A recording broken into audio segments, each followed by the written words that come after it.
Okay, so that's what we have. So I think we've got some time for Q&A.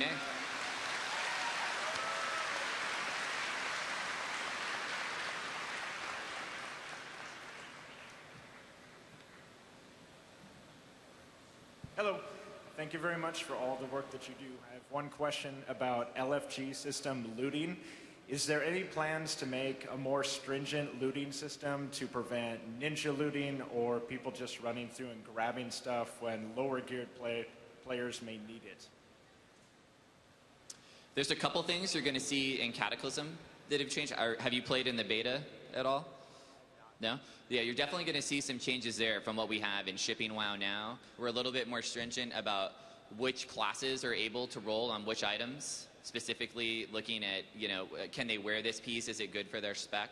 You're going to see some advancements there. As far as ninja looting and those concepts, we're hoping that what you're going to see there is a way that, by the way that you can roll individually only on that item, if that guy isn't able to wear it, hopefully he shouldn't be able to roll on it, which would keep him away from being able to take that item. It's definitely an area that we've known that we've had to work on, so it's something that we looked at for Cataclysm, so you'll definitely see improvements there.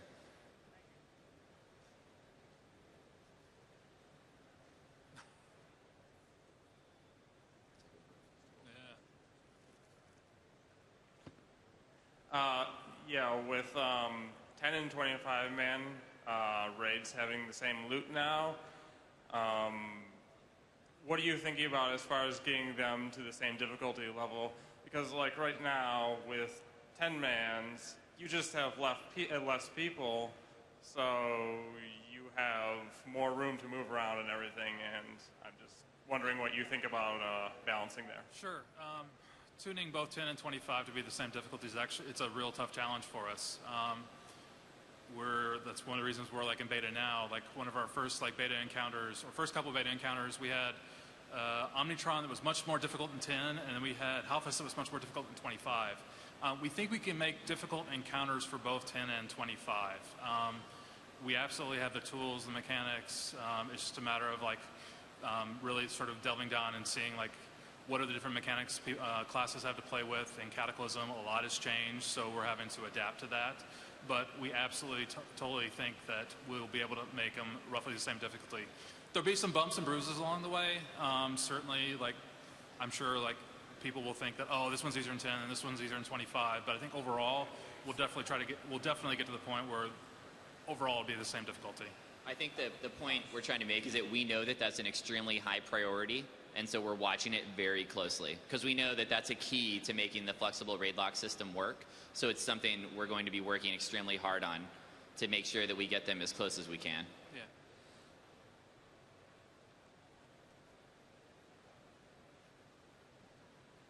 Hi, my question's mainly about tuning and the fact that it's kind of weird that you have 7 or 8 bosses on Heroic 25 that are easier than, say, normal Lich King on 25.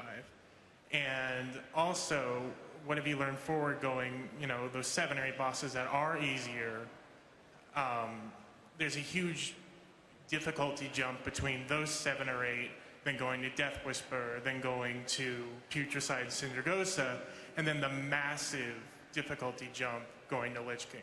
And I'm not saying hard is bad, it's good, keep it up, but what have you learned going forward? Okay, yeah. So Lich King was sort of a special encounter for us. I mean, it's Wrath of the Lich King, so we want to make sure that whenever you went up there, it was a super epic fight, that it carried with it a bit of difficulty. Yeah, it meant that some of the heroic encounters ended up being less difficult than him, but we were perfectly willing to deal with that. And as far as Death Whisper being more difficult than Marrowgar or other ones, there's always going to be a little bit of variation and difficulty. Like I said, we try to make it a nice line where the further you get into a dungeon, the harder it gets. But reality is that what we really sort of end up getting is just we get a bunch of different encounters, and one encounter can be difficult for one raid based upon group composition or just the players and their own skills, and that could be super hard, but another encounter is super easy. And you go to another raid and that's completely flipped. So, I wouldn't say, okay, yes, the boat was easy for everyone, but that's, we were okay with that. The boat was kind of this cool like event thing, and that was fine. Yeah. With the flexible raid lockout, why isn't Pugs gonna stay? Why wouldn't Pugs break apart easier? If you are in a Pug and you fail once or twice, people are gonna start splitting off really quick. Is there anything that's gonna prevent that? With them being able to come into another group at any time? I think that's something that players we know that there's going to be some psychology there, but that's going to play out over time. Obviously, initially, that's going to be rough because not everyone's going to know the encounters. But if you look at the state of Lich King now, right, where most people, we've got the weekly raids, the weekly raid quests, so many people know so many more of the encounters. I think obviously up front in Cataclysm, it's going to be a little rough. But I think as time goes by and players learn more of the encounters, you're actually going to see a much better Pug experience than you're seeing now. Yeah, I think you will. Reality is sometimes you run across a bad Pug. Yeah. Happens to us all. But when it does, the nice thing about the new system is that you're not hosed for the entire week, right? Now, sometimes you'll find really great Pugs and you'll be like, oh, this is amazing. Just don't break up, don't break up, don't break up, don't break up, don't break up. We got to get this loot. But with you saying that, hey, it's easier to break up, it's also easier to get new people. Yeah. Right? There's the flip side to it as well. It's much more easier to find people that, hey, I had some time this week and haven't raided, and I know what I'm doing, and I'll be an asset to this Pug. So it works both ways there, and I think overall it ended up being a net positive. There's two sides to the coin on that, for sure. Yeah.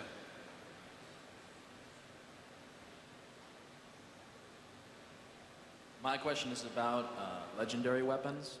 With 10 and 25 man lockouts being combined in Cataclysm, are there any plans to go back to Ulduar and Icecrown Citadel with regards to Shadowmourne and Valinir in terms of how they drop in? They only drop in 25 man right now. Are there any plans to go back and make them drop in 10s for 10 man guilds that can't make it in 25s? So you're asking, are we going to go back and change the way the Shadowmourne fragments drop and all the other, are we going to correct the way those change? That's a good point. That's something I'll have to bring up when we get back in the office on Monday. I don't know the answer to that offhand, so I don't really want to say something that's incorrect to you, but I don't see why we wouldn't. Yeah, it's a great suggestion. For sure.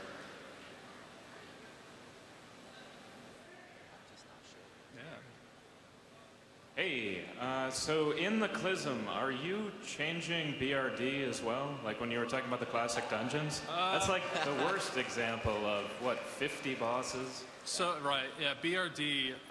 Glad you asked. So I've done a pass through most of all the old dungeons and done what I've called is trimming a lot of the suck.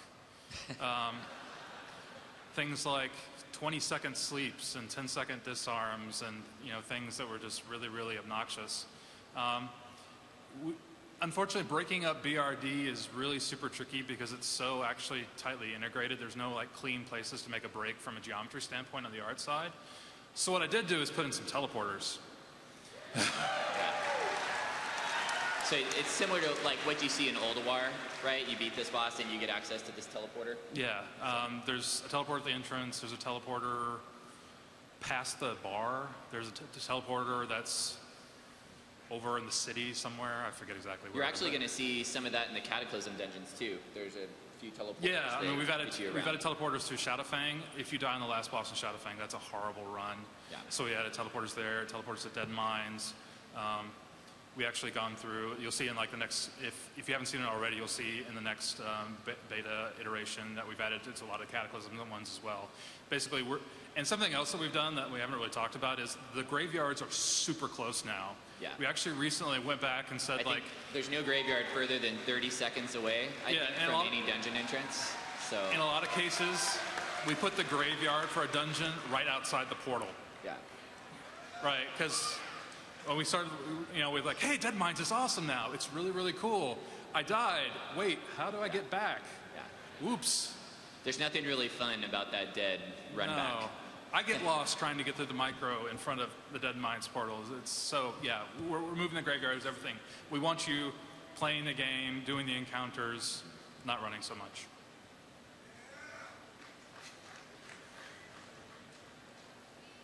Hi. Okay, as a raid leader, a lot of times, or even just as a pug goer or just as a raider in general, a lot of times people want to join raids, or for instance, like say for instance a raid fills up way too fast and you're like, oh man, I really just at least want to check this out and like be involved with my either the guild or the pug. So have you guys ever considered a maybe raid observation / queue system? So say for instance you had like 30 people or 31 people and the rest of the people above the 25 cap, for instance, in this case, would be able to stay with like the main tank or some object so they couldn't, you know, fly ahead or check out the other area, like, you know, spectating in Counter-Strike or something. But and then as soon as say one person drops, the next main tank in line on that queue would be popped right in there. So then that way you wouldn't have to like summon them or deal anything. They could just be right included in the raid, watching all the fights, you know, learning it with the rest of the guild and being involved with the guild or the pug for the whole process. It sounds like a cool, we don't have that planned currently, but it sounds like a cool idea. I think something that comes up a lot of times is people want to see sort of like the looking for dungeon system, but for raids. Also for a way that you can get someone in, like you lose somebody and you can get someone in again real quick. It's just, that's a very difficult thing to do from the design end, just because raid encounters are a whole different beast than dungeon encounters, so it's kind of hard just to throw someone right into it and try to have them not have a bad experience because they might have never done that. And then you think about the other 24 people and they're like, where did this tank come from? You know, he just queued in out of nowhere. So it's definitely something that we've talked about a number of times. I just don't think we have a great solution for that yet. Yeah, but observation mode would be a really cool thing. Yeah. I agree with that. That's a pretty huge feature, and we'll have to see. We'll talk about that more and find out when it looks like we could do something like that.